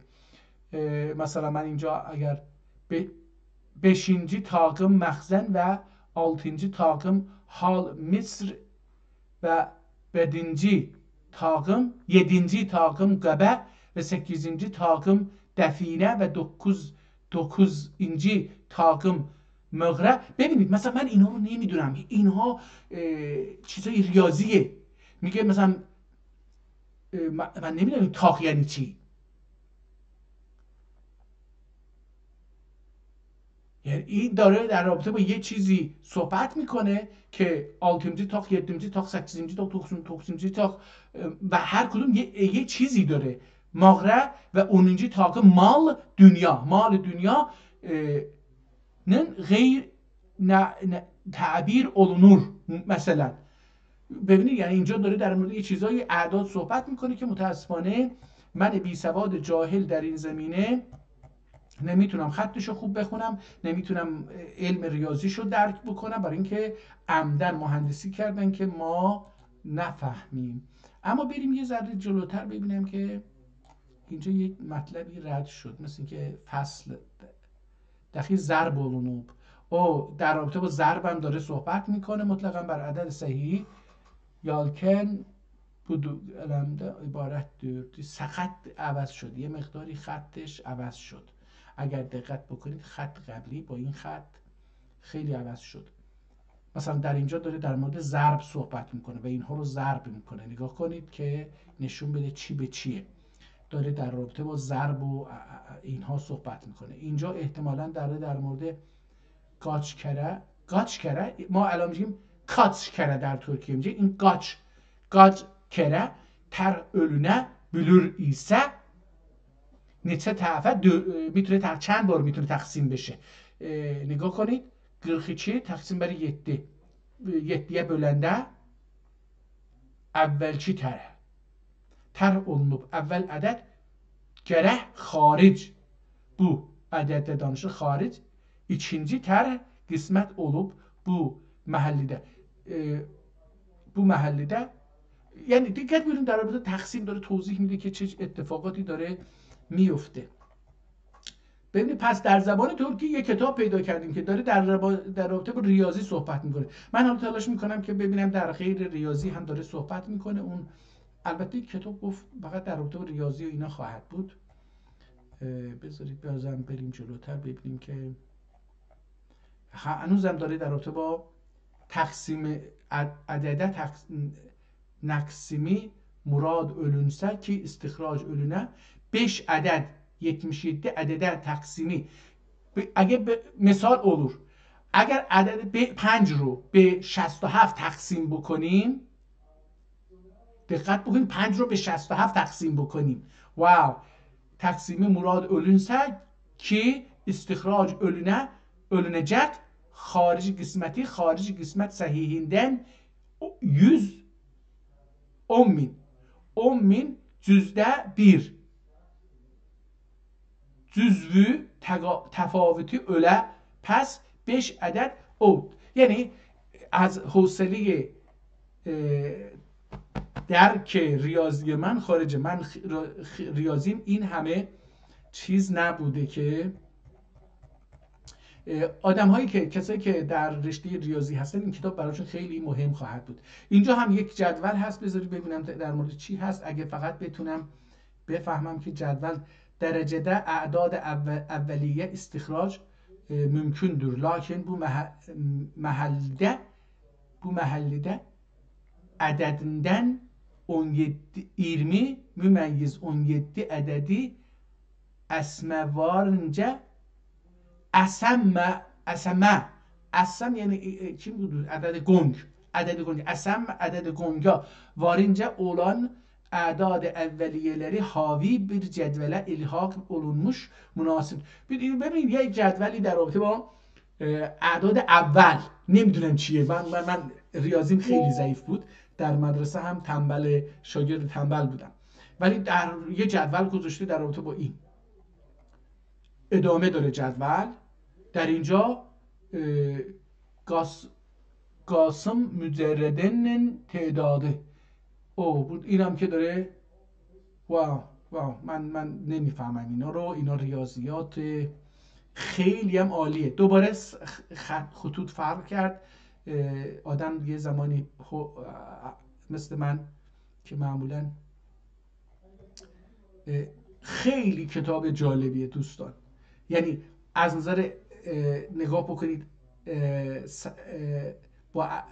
با مرکب قرمز یا با مداد قرمز تغییر میده عددها رو با مداد قرمز مینویسه فصلها رو قشنگ با چیز تقسیم میکنه خیلی زیبا واقعا دارم عاشق من البته اگر خودم مثلا جلوی دوربین نباشم بشینم راحت لم بدم و بشینم با حوصله بخونم بدونم که غلط دارم میخونم ولی هر مقدار که جلو برم زبان من راحت تر میشه چشم من راحت تر میبینه به خط عادت میکنم یواش یواش بعد از 10-20 صفحه اگه برگردم اول با سرعت میتونم همه اون چیزهایی رو که نمیتونستم بخونم و غلط خونده بودم رو اصلاح بکنم برای اینکه هرچه من این رو بیشتر جلو برم خوندنشو بیشتر با کتاب نوع رسم الخط نوع انشا نوع جمله بندی نوع فکر نویسنده آشناتر میشم وقتی من انگار که مثلا شما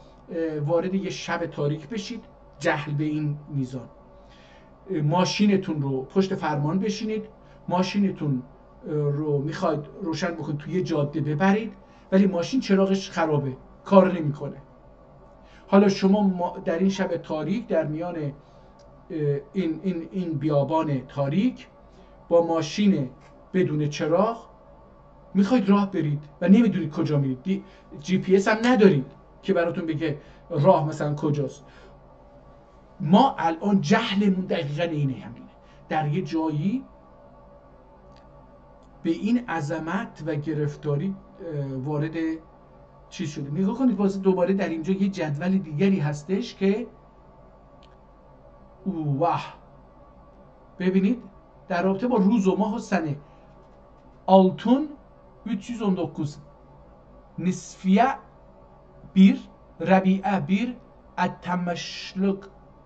etmişlik 1 Zulute 1 madde 11 sene 15 mah 10 yom 18 saat 7 و ابو داره یک محاسبه‌ای در رابطه با اینها داره انجام میده. احتمالا نمیدونم دوستان این در رابطه با داره شب و روز رو کار میکنه، ساعت رو کار میکنه، یا داره یک فال میبینه، نمیدونم. اعداد مذکورون تقسیمinde مقسومون علیه مرکبden ibaret olup مقسومون علیه dahi یا اعداد mücerrededen olur yaxud məqsum və məqsum əleyh ikisi də اعداد مرکبدن ibaret olur.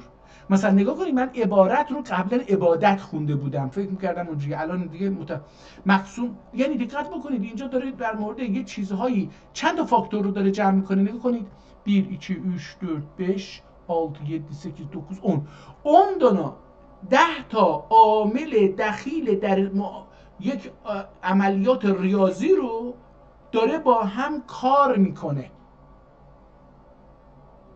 نگاه کنید، یعنی واقعا من نمیدونم میتونیم آیا این همه فاکتور رو در ریاضی کار بکنیم که این آدم کار کرده. الان حتما که باید بتونن کار بکنن، ولی من نمیدونم. بعد اینو داره توضیح میده دیگه. حالا هر کدوم اینها رو داره صفحات بعد داره توضیح میده که من یه ذره اینو کوچیک بکنم که بتونم هر دو صفحه رو ببینم. دوباره داره عملیات ریاضی رو داره هی توضیح میده. ببینید قدرت زبان ترکی رو. شما یه کتاب فارسی برای من بیارید که بتونه این کتاب رو برای ما بگه، این ریاضیات رو برای ما بگه. این کتاب فکر میکنم الان باید در دانشگاه یه جایی تدریس بشه.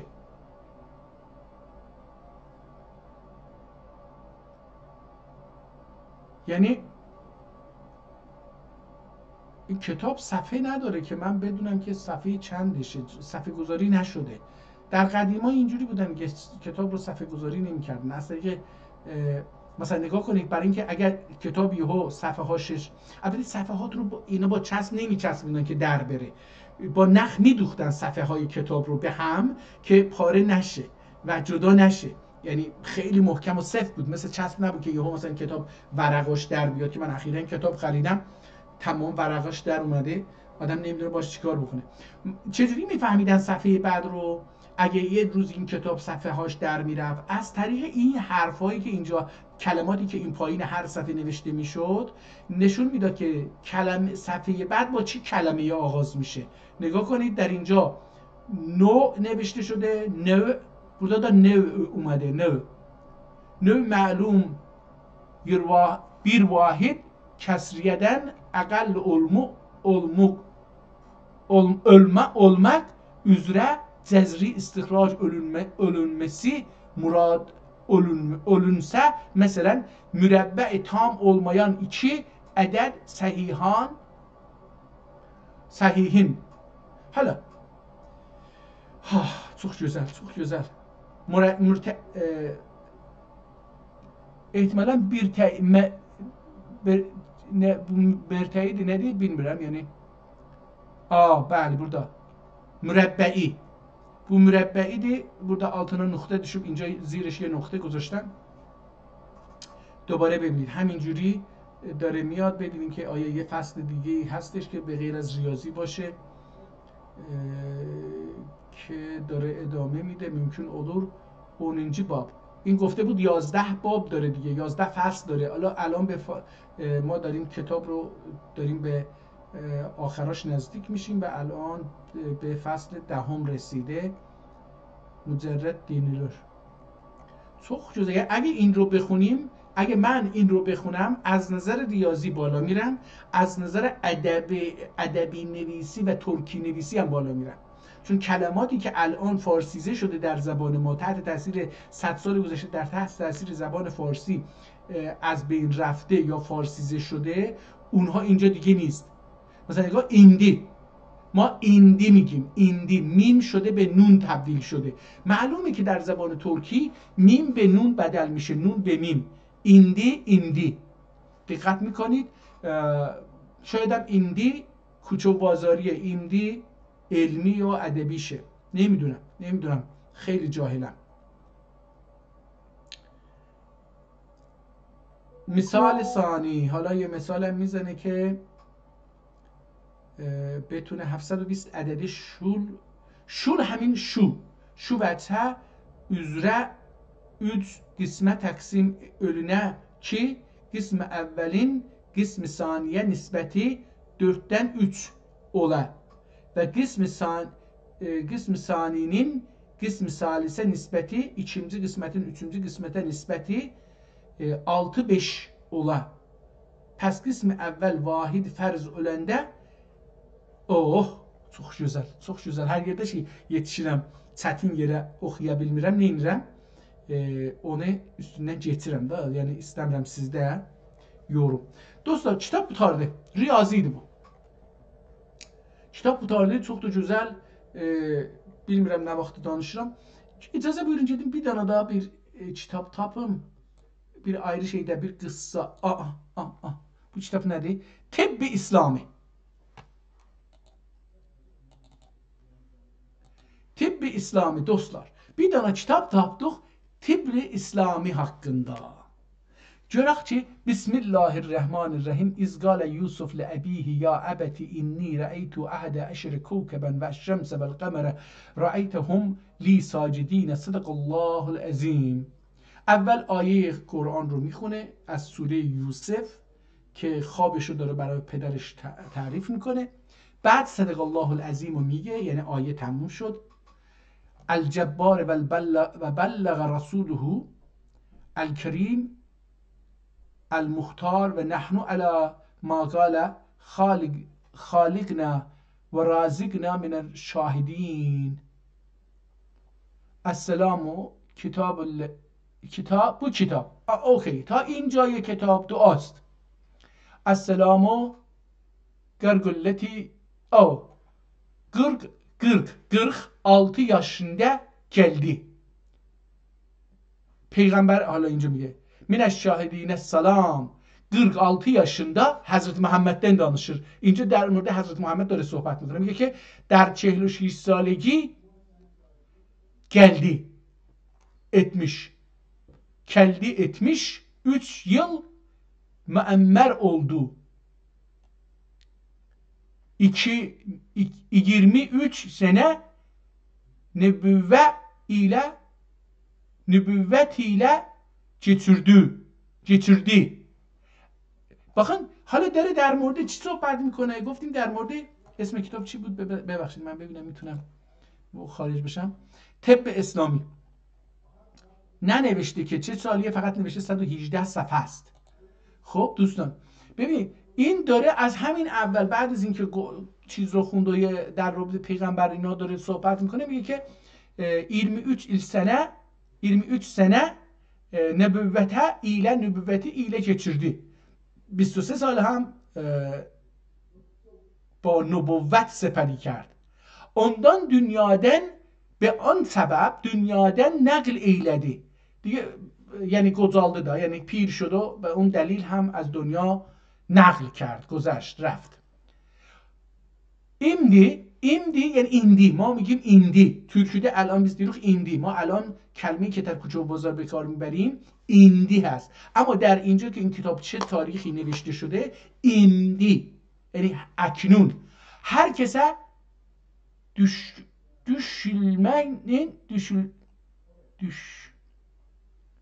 düşülmek و حالا اینجا رو دیگه نتونستم بخونم، خاطی شد، یه مقدار هم خوشنویسی هست.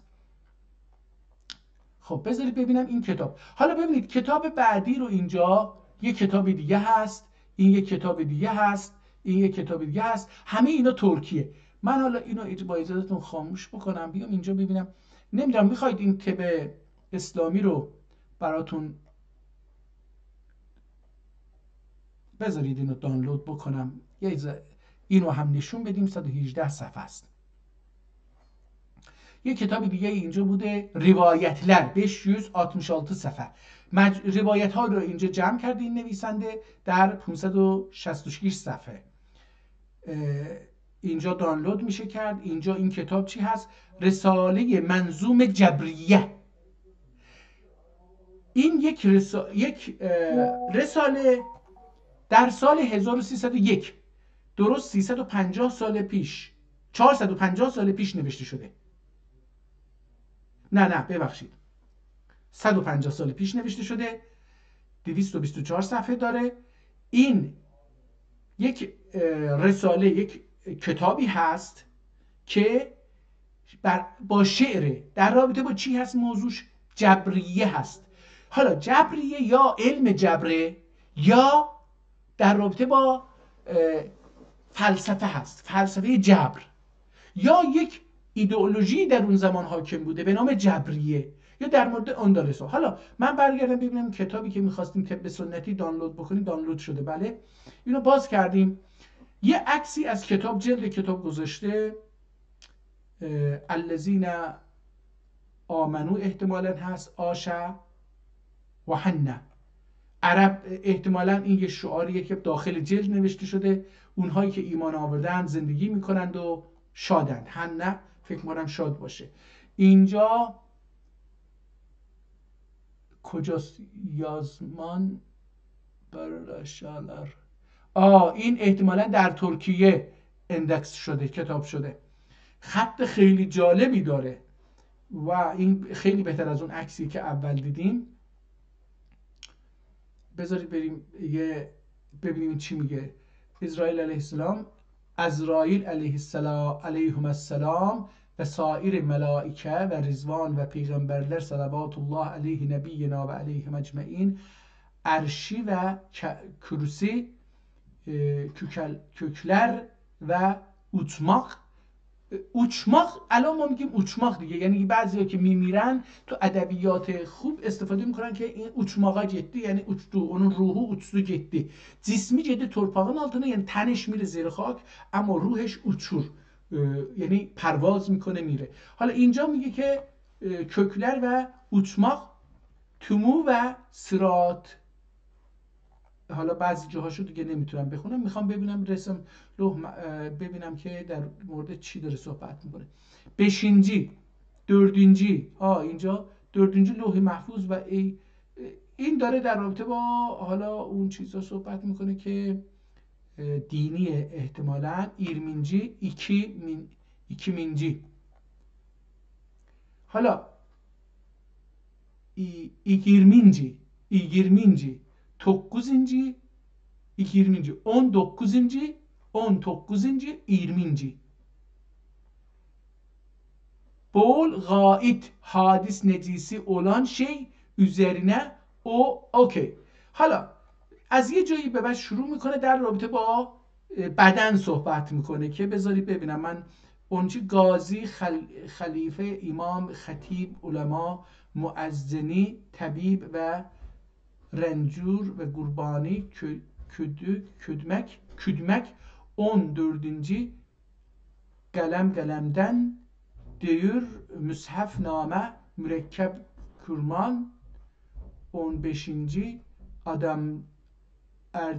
Ademli ve ademlen başını و بذارید بریم یه جایی که بتونم بخونم، اگه بتونم بخونم و درکش بکنم، برای اینکه اون ادبیات این کتاب رو واو، اینجا خط خیلی تغییر کرد یهو. به نظرم اینجا خط خیلی تغییر، بخیل، دخیل خیلی فرق کرد. دوباره اینجا البته این تقریبا این همون نوشته میشه.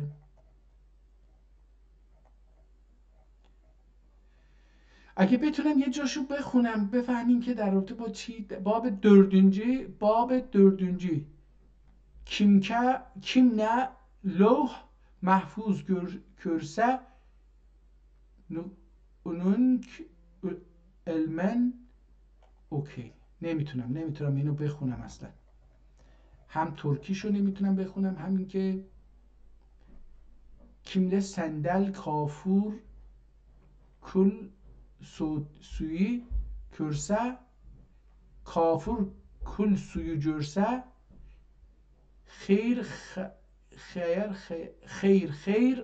xeyirli işte ve ilm meclisinde mudavemet ede ve dini pak öle. Kim ki müşk enber görse ya satun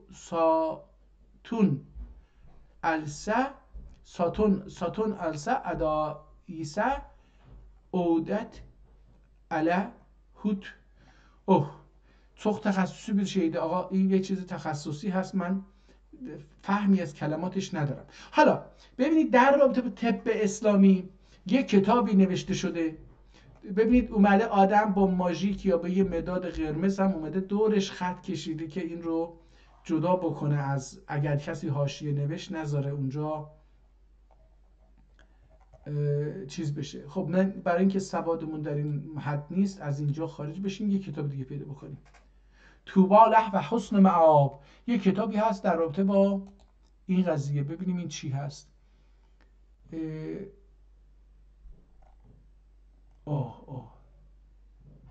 ما فیه من اصول الوقف نمیدونم،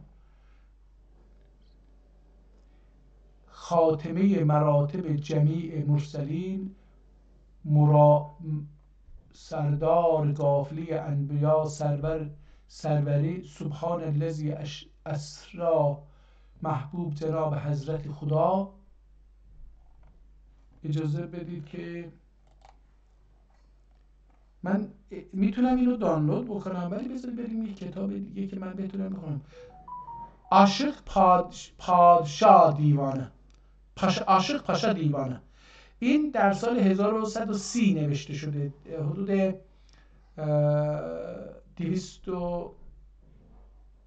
380 سال پیش نوشته شده، در 206 صفحه. یه دیوانه، این دیوانه یه عاشق هستش.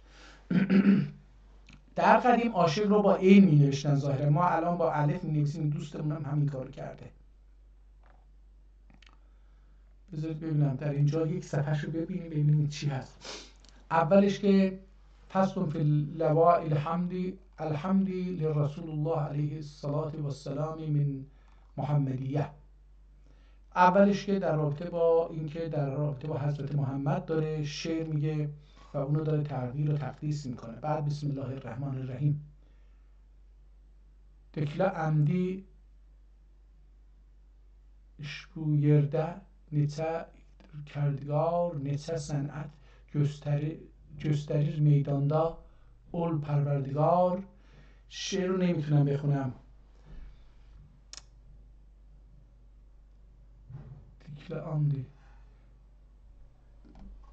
دیکله عمدی اشبو yerdə necə edər kərdigar, neçə sənət göstərir meydanda ol پروردگار. Ol qiyamət yerinə ölkə zahir olur. Səbği qazilərlə olup aşkar.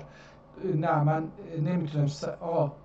واقعیت اینه که سواد من به بعضی از اینها اصلا نمیرسه بخونم، مگر اینکه اینو دانلود بکنم ببینم یه شعری میتونم ازش پیدا بکنم که این رو باشه یا نباشه دیگه تموم میکنم. امیدوارم که فکر کنم خیلی طولانی شد. من میخواستم اینو در حد 1 ساعت حد اکثر برنامه بذارم، از این به بعد هم همین کار میکنم، نمیذارم بیش از 1 ساعت باشه. باید دوباره این فکر کنم از میرزا یک کتابخونه هستش که اونجا هست. حالا این سفر رو بریم جلوتر یه مقدار ببینیم اینجا بهتر میشه. Yerler و kökler deuldur ilah zatine qıldı bu əşyai cuvah mevcud oldur kim mevcud oldurdun vücud üns can onun icadından olmuştur ayan. Bel bu mevcudatte olan vücud zahir batin aka ana eyler sucud. اینجا که خونده نمیشه، اینجا نه خونده میشه. اونا ما الان در زبان کوچه اونا میگیم. اونا ایلر سجود ذات در بودو atan akazal اوکی گره سوادم kurtardı. Yani بازم سواد من ته کشید برای اینکه قصدم این نیست که بخونیم کتاب رو بفهمیم ببینیم که چی هست. میخوام براتون میگم کتابی هست که به زبان ترکیه و ما نمیدونستیم و میگن شعر فارسی وجود داره شعر ترکی وجود نداره. آقا یکیش در رابطه با طب اسلامی بود، یکیش در رابطه با چی بود؟ ریاضیات بود و این در رابطه با شعره.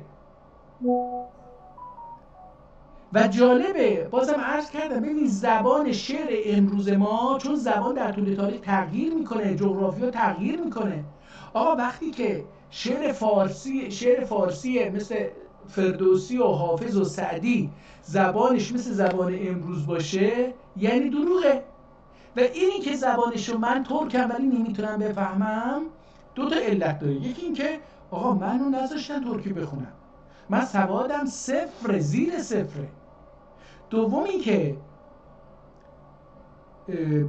با این خط آشنا نیستم، با این خوش خط. من این اولین باری که دارم کتاب خطی میخونم تو عمرم و خطوط هم یکی با اون یکی فرق میکنه هر کتابی.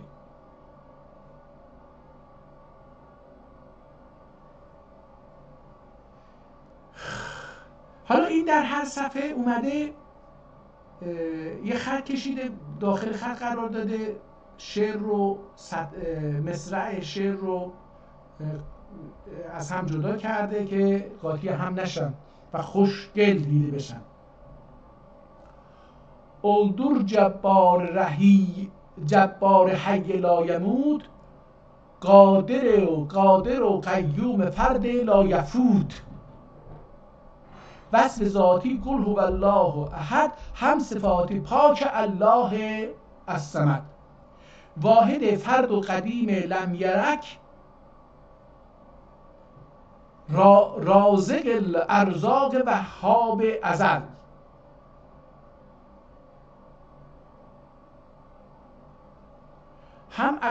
هم آنا یقدر و حدودی لرسوم.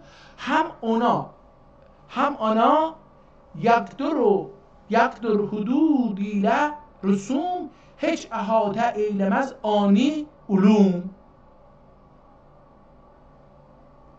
bu مظاهر کمنلر سر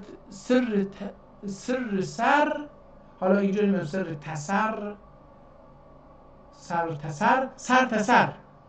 bu مظاهر کرینler سرتسر خلقت سنünden onan bir eser. سرعت خلقinden onun bir eser. اول و آخر چون onun ondandır no insan zatinin مرdandır. دقت بودین یعنی حالا یه ذره اگر آدم من یه نیم ساعتی با این کتاب ور برم میتونم بخونم، میتونم یواش یواش متوجه بشم که چی به چیه. ظاهر باطن bilinen اسکار عکس نور ذاتی‌دür لیل و نهار. احتمالاً آشکار باید باشه یا اسکار باید باشه. حالا نمیدونم اصلا ممکنه یه کلمات ترکی باشه که من بلد نیستم. متاسفانه من به قدری شستشوی مغزی شدم که کلمات ترکی رو بلد نیستم. حالا این اگه کتاب شعر. پس حالا تاریخش رو نمیدونیم، ممکنه که آدم اگه بشینه این کتاب رو بخونه یه جایی تو اشعارش در رابطه با تاریخ کتاب هم یه چیزایی گفته باشه شاعر، ولی بذارید بریم آخر کتاب ببینیم که در اونجا چی هست. من نمیدونم اینا مثلا علائم خاصیه که برای کتاب به کار بردن، ممکنه بعضیا بتونن اینو بخونن. اوکی سنه min 4 nədir? 4-4-3-30 یعنی چی؟ یعنی سنه 4430. این ترکی به کدوم تاریخ نوشته شده که نوشته سال 4430 نوشته این کتاب رو، تموم کرده این کتاب رو. و این به چه تاریخی نوشته؟ آیا مثلا یه تاریخی، مبدأ تاریخش چی بوده؟ مبدأ تاریخش اسلام که نبوده، مسیحیت هم نبوده، یهودیت اگر باشه که فکر کنم یهودیت الان میگه که بذارید ببینم، میگه آقا یه کار تحقیقی بکنیم، بذارید ببینیم که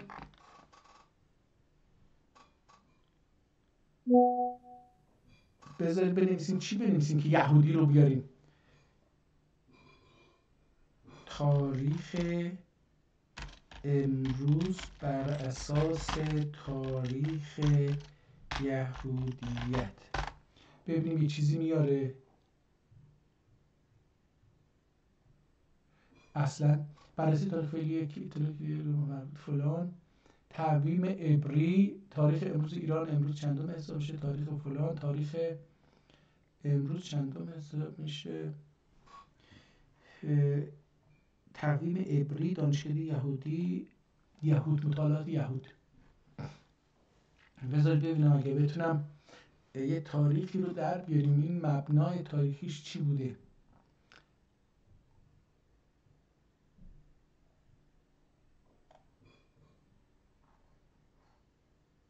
دوره 7 ساله سالش تقویم عبری قمری، یک سال قمری فلان روز است. در بالا ماه عبری با حلول آغاز میشه و با حلول بعدی یعنی یک روز دورگردش ما پیامی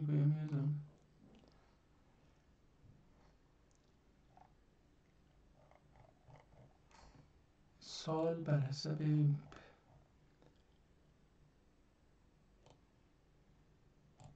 سال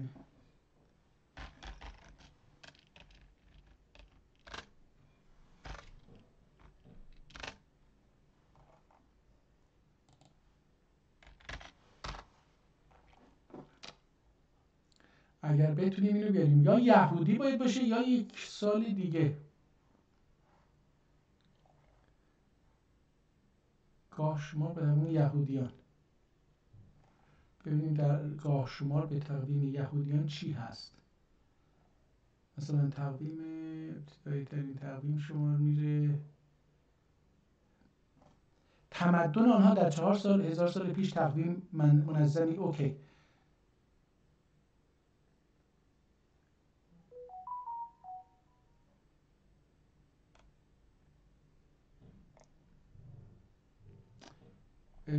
بازم چیزی پیدا نکردم از اینجا.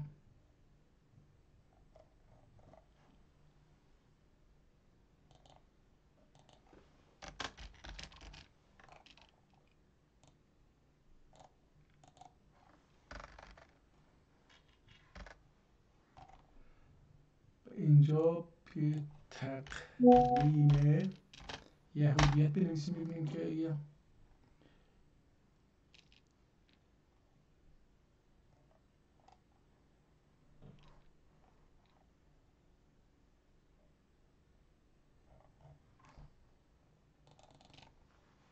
امسال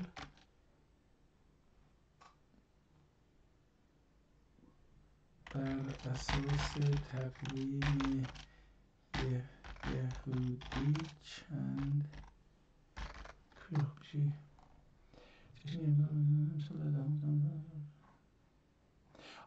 اینجا اگر اینو بذاریم اینجا میگه که 5776 سال یهودی، الان 5086 سال یهودی. اگر این کتاب رو بخوایم بگیم که 5776 اگر باشه امسال، خب اگر اون باشه این میشه 4430 سال، میشه بیش از 1000 سال قبل این کتاب نوشته شده. نه این نیست، این نمیتونه باشه. ممکنم باشه، یعنی من نمیدونم. این کتاب به نظرم از نظر نوع کاغذ، نوع قلم که به کار رفته، کتاب جدید هست، نمیتونه مال مثلا 1500 سال پیش باشه، نمیتونه. و در این حال که با حروف عربی نوشته شده که خب حروف عربی حادثه، یعنی جدیده. پس این اون تاریخ، حالا یه تاریخی احتمالاً مثلا یه تاریخی برای ترک ها خودش در نظر گرفته یا رایج بوده، بر اساس اون یه امپراتوری، یه شاهی رو یا یه حادثه تاریخی رو در نظر گرفته، بر اساس اون اومده این تاریخ رو نوشته. و به اینجا 4 برای اینکه خوب خونده بشه یه 4 بالاتر نوشته که مشخص بشه. به هر حال این هم از این کتاب. دوستان بسیار ممنونم. من امروز خیلی طولانی شد، عذر میخوام. از جلسه بعد بیش از یک کتاب نمیخونم، اونم خیلی خلاصه تلاش میکنم که یه چند پاراگراف رو همینجوری بخونیم و ببینیم که در چه رشته‌ای هست. فقط میخوام اینها رو نشون بدم، نمیخوام کتاب بخونم. اینو بعداً هر کی خواست میتونه بره این کتاب الیاز مالار اینجا هست و دانلود بکنه و